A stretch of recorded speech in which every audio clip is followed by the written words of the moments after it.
Assalomu alaykum kanalimiz hurmatli obunachilari.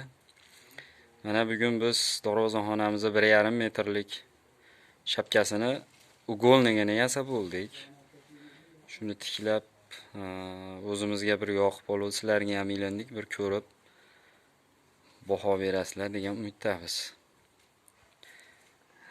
Tepa tomoni 1,5 metrdan ikkala tomonga qo'yiladi darvozaxonaning ikkala chekkasiga. Peshana qismiga firma qilib to'qiladi. Ularni keyingi videolarimizda ko'rsatishga harakat qilamiz. Hozir bir yaqinroqdan bir ko'rsataman.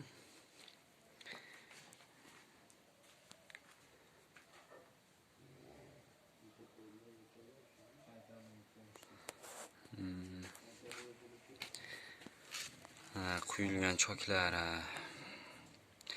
erinmasdan bitadan har birini qo'yib chiqilgan choklarimiz. Mana shu ko'rinishda. Mana shu narsa.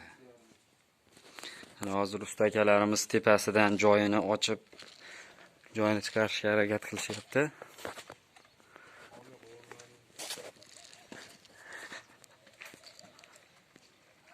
Mana shu joyini chiqarib olsak, mana shu joylarga o'rnatamiz. Kanalimizni kuzatib boringlar. Videolarimizni yaxshilab qo'yib borishga harakat qilamiz.